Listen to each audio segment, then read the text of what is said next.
Here we are. It is a Wednesday afternoon edition of the Bullpen with Adam the Bull. And on today's podcast, a new weekly thing we do here, I answer your questions, whether they're about sports or anything else. You can always tweet them at me at Adam the Bull Fan. Your questions are all answered. Next, the Bullpen with Adam the Bull. This podcast is not for the faint of heart. And I do think it's time for the Browns to move on. For those who ride the fence. Proven nothing. But if you're looking for someone who tells it like it is about Cleveland sports. Everybody does fandom their way. You've come to the right place. I don't think he's any good. It's time for the Bullpen with Adam the Bull.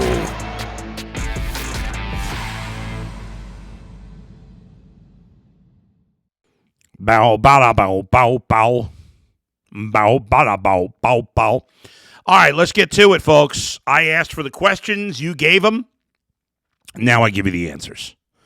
As always, I ask for any questions about sports, anything except for politics. Last week, somebody asked about my sex life. I'm not going down that road. But pretty much anything else is fair game. So let's get to it.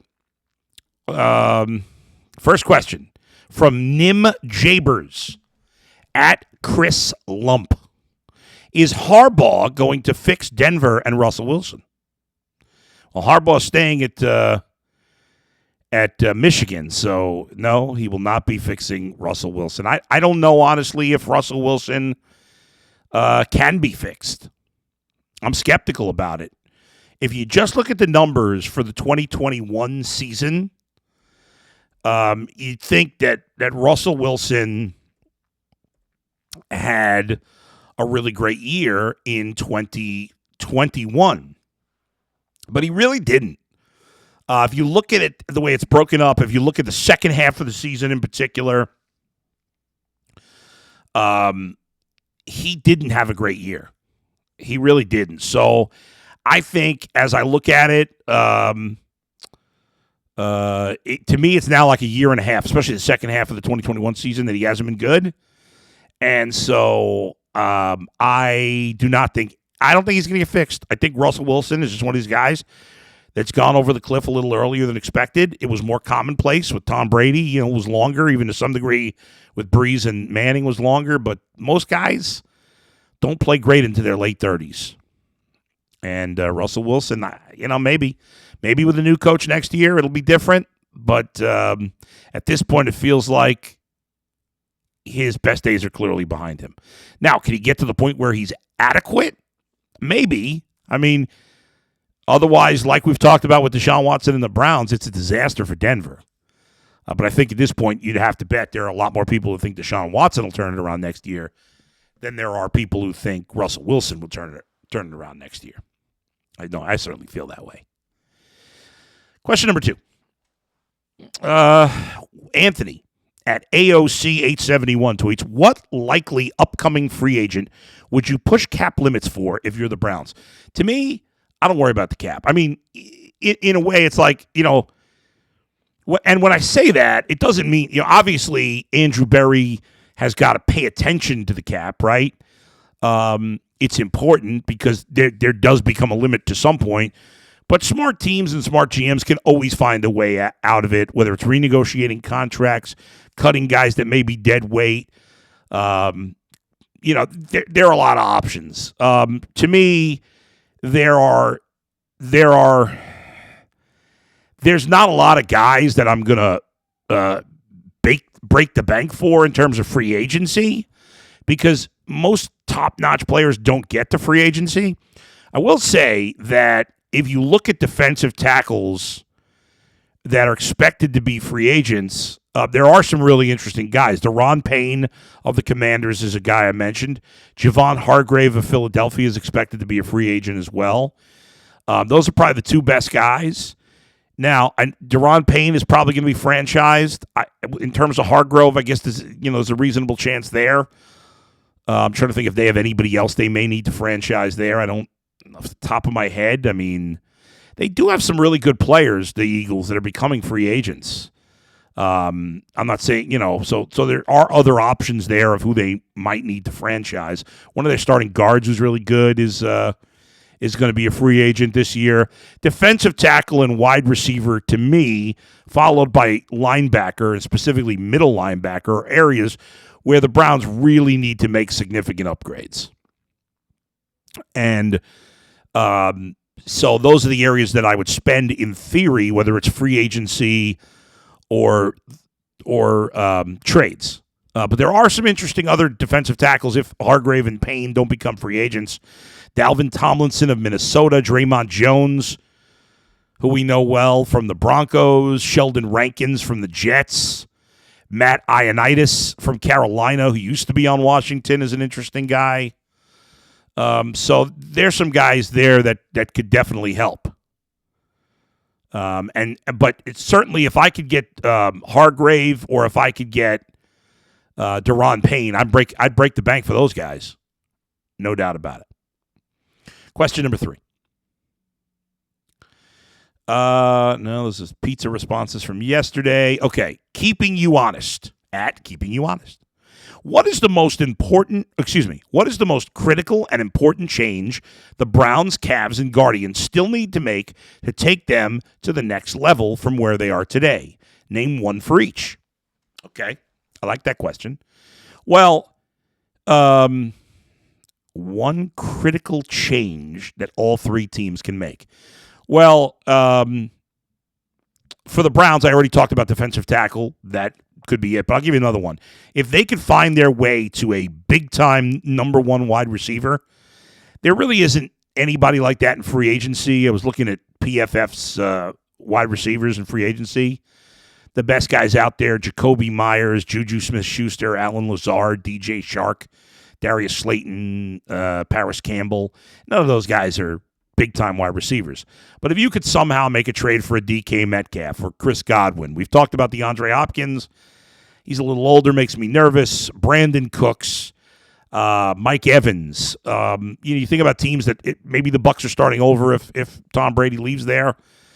There's some interesting guys. Metcalf probably won't get traded. That's a kind of a crazy pie in the sky one, but you never know. Who thought Devontae Adams was going to get traded? Certainly nobody thought Tyreek Hill was going to get traded. Certainly nobody thought A.J. Brown was going to get traded last year.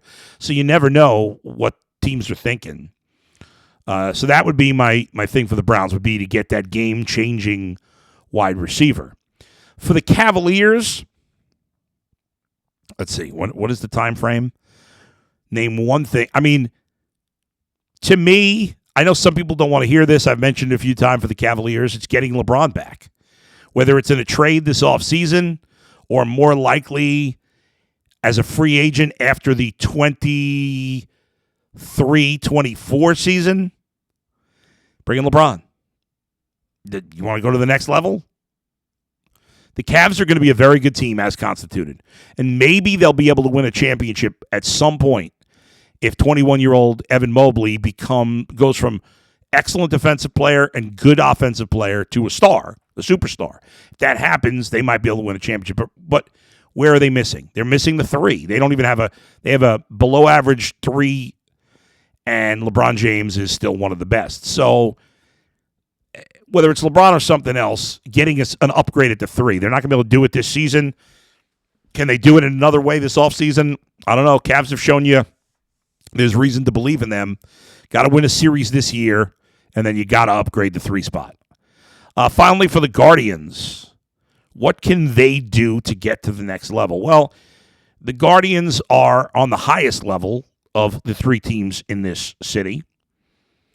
Maybe the Cavs. Well, see, to me, the Cavs and the Guardians are tier 2 teams in Major League Baseball. But I think the Cavs have just gotten to that, and they're on probably the lower end of the tier 2 teams at the moment. Whereas the Guardians have got there last year and are, not far from the tier 1 teams. And really the only reason they're not a tier 1 team is because the payroll. I mean, if they had a higher payroll, they'd be a tier 1 team. And they're really kind of borderline. Maybe they're even a lower end tier 1 team. The Browns are probably tier 4 right now, at best.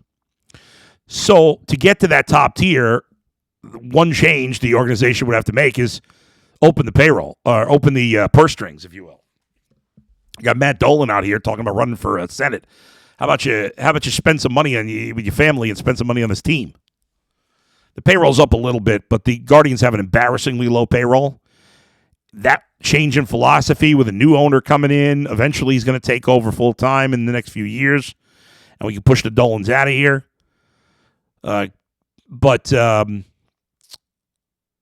would be the one thing. I mean, that to compete consistently. Now, the Guardians have obviously been great in this division, but to compete consistently with the big boys of Major League Baseball, they're going to have to raise their payroll, and they can. And nobody's asking them to have the same payroll as the Yankees or Mets. But it's not unreasonable to ask them to have payrolls that the Tigers have had in recent years, spent more wisely, or the Brewers, or some of these other teams. There's no reason they can't have a payroll of 125 to 150 million. If they did, how good would they be? And they're really good already. All right, take a break. Let's talk about Bet Online. Gambling now legal in the great state of Ohio. And betonline.net is your number one source for sports betting info, news, stats, analysis. Get the latest odds and trends for every professional and amateur league out there, whatever sport you're into, at betonline.net. And if you love sports podcasts, you can even find those as well at BetOnline. We're always the fastest and easiest way to get your betting info. Head to the website today or use your mobile device to learn more. BetOnline, where the game starts. All right, let's get back to fan questions here. Question number 4. Zach Huffman tweets, @Z_Huff23. Other than pizza, what's your go-to food of choice? It's Delmonico's, baby! My voice is breaking like I'm 12 years old. Steak.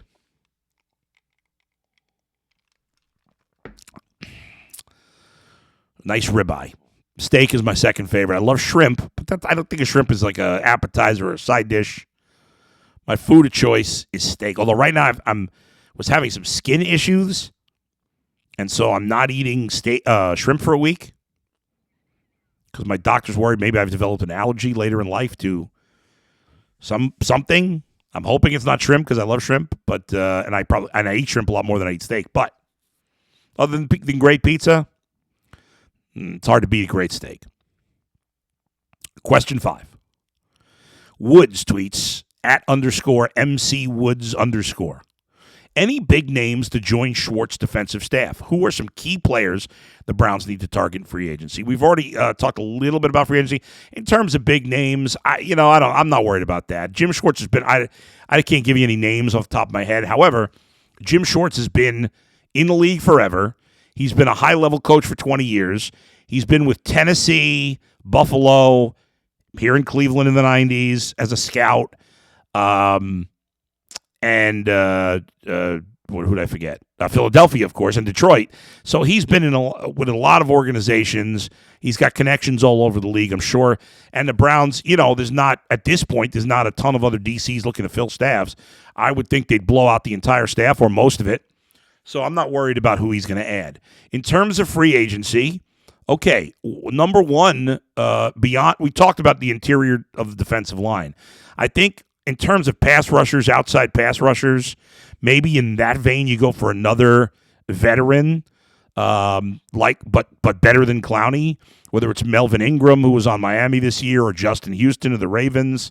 I don't think that's an area they're going to spend a ton of money since they're paying Myles Garrett. I think they need to spend big money on what I'd love to see them do is, in theory, get Hargrave or Payne and then draft a kid in the second round, and that's your new starting defensive tackles, and then bring in a vet on the other end who's a little more of a team guy than Clowney.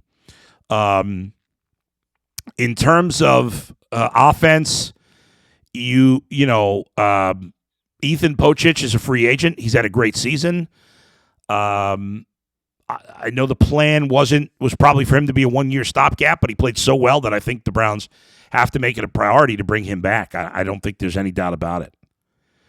And I think, and that's about it. I mean, You're going to need probably a new backup quarterback because I expect Jacoby Brissett has a decent chance to start somewhere next year. Happy to bring him back, but I think he ends up starting somewhere. They got to hit linebacker. I think that's something they're going to have to do, either draft or trade. Levante David's a free agent. He's kind of old at this point. Tremaine Edwards of Buffalo. Jermaine Pratt of the Bengals, he's a good player. He had a really good year. I don't know if the Bengals are going to re-sign him. That might be a guy who could be interesting for the Browns if he does get to free agency. I doubt they'll franchise him, but he's had a tremendous season. He's been really good. He would actually be a really strong pickup for the Browns. So there you go with that. All right, I think we're up to question 6. I lost track of the number. Okay, where are we here?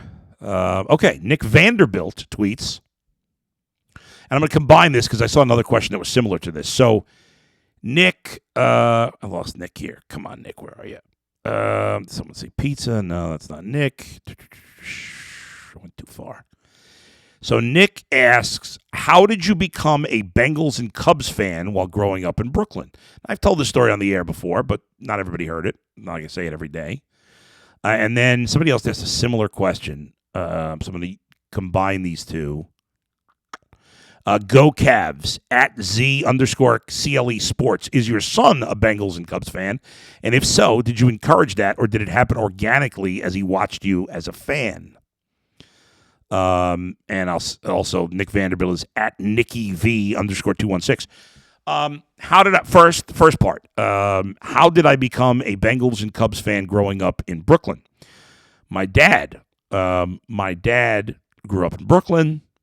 When he was a young kid, when he was a kid, he was a Brooklyn Dodgers fan, and believe it or not, a Cleveland Browns fan. I've told this before, but some of you may not know. My dad was a Browns fan, even in New York, because obviously when he was a kid, as many of you know, especially if you're older, the Browns were great in those years, in the 50s into the 60s, and they were on TV, even in New York. And so my dad loved Paul Brown. He loved Jim Brown, but he really loved Paul Brown. And so how did he go from being a Dodgers and Browns fan to a Cubs and Bengals fan? Well, with the Bengals, he loved Paul Brown. That was his guy. A lot of people did. And Paul Brown is, legend, of course. I'll tell you that. But when Paul Brown was stupidly fired by Art Modell, he started the Bengals. And my dad switched allegiances to the Bengals. As for the Cubs, I'm sure many of you know, the Brooklyn Dodgers moved out of Brooklyn, and there was a gap of years between the couple of years between the Dodgers leaving Brooklyn and the Mets coming in New York. Had the Mets come the next year, I guess my dad would have become a Met fan. I can't remember if I've ever asked him that. My dad passed away a number of years ago, if I ever asked him that. But I don't know. He liked Ernie Banks. He told me he liked Ernie Banks a lot, and so that's why he switched to the Cubs. So that's how in Brooklyn, where I could never watch or rarely watch the Bengals and Cubs, I became a Bengals and Cubs fan. As for my son, as the other person asked, my son is a Bengals and Cubs fan. He is obviously not as into it as I am. He doesn't really love watching baseball. I've tried to get him into watching baseball. He loves to play baseball, but doesn't love watching it. He likes to watch football, but doesn't like playing it. So it's reverse in those two. I'd say he's more into the Bengals than the Cubs. When we watch, especially the playoff games, he gets really into it. He's not a diehard like I am. He did cry when the Bengals lost the Super Bowl. Have I influenced him? Yeah, sure. I mean, I'm a huge fan, so I'm not one of these people who's like, you don't root for my team, so get out of the house. If he wanted to be a Browns fan, I'd be fine with that. But like me, after living here a long time, and my son is a Clevelander. Some people say, you're not a real Clevelander. Well, my son's a real Clevelander. He's born and raised here. This is all he knows. I mean, he spent time in New York, but not a lot. And he is a Clevelander. So, like me, he roots for the Browns when they're not playing the Bengals. He roots for the Guardians when they're not playing the Cubs. And he roots for the Cavs. So did I force it on him? I don't know that I forced it on him, but I think it was more organic. But he's not a diehard sports fan. So at least at this point. Okay. Okay, next question. Where are we here?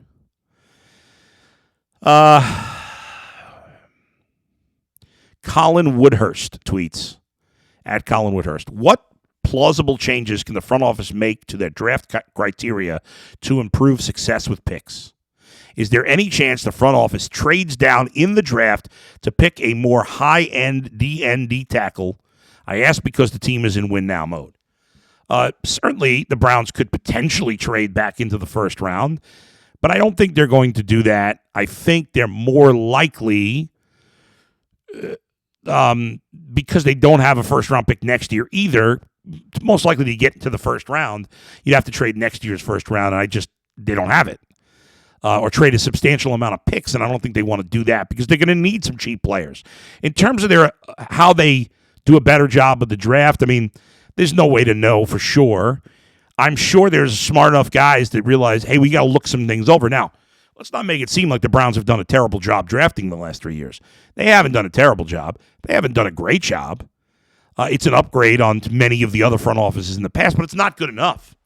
You know, too often we say, well, past coaches stunk and Stefanski's better. We said past quarterback stunk and Baker Mayfield's better. Past GM stunk. Well, that's not good enough. The goal shouldn't be to just be okay. The goal is to be championship level. And this front office has not done a championship level job. Now, they've done a good enough job, in my opinion, to give them another year here. In my opinion, you may disagree. I'm sure a lot of people do. But the rubber's got to hit the road now. They haven't had a lot of high-level success with their picks. They haven't had a ton of first-round picks, and they won't have a first-round pick this year, but they've got to do a better job. They've got to be better than mediocre. I think, in particular, in the front seven is where they have failed to analyze, they're not getting the right talent at those positions to this point. Some of it's coaching. We'll see with the new DC in, but I think they've got to change how they're looking at defensive linemen, especially defensive tackles and linebackers, because they're not getting it right to this point. Okay. Azuma Films tweets, has Sam Hentges earned the right to compete for a starting spot in the rotation? With a solid 3-pitch mix and a fantastic showing in the playoffs with the Guardian season on the line, I would rather have him start Game 4 of the ALDS rather than Savali. Well, I don't think he has potential to do it. I think they love what he did in the pen and he'll stay there. However, I don't disagree on Savali. I mean, I don't trust Savali at all. I don't trust Plesac at all. I'm still hoping that the Guardians will, at some point here, remember, we still have a month to spring training and over 2 months till the season. I'm still hoping the Guardians are going to go out and get one more starting pitcher. I'd love to see them get Carlos Carrasco. At this point, there's not much on the free agent market. I believe the best free agent pitcher left is Michael Wacha.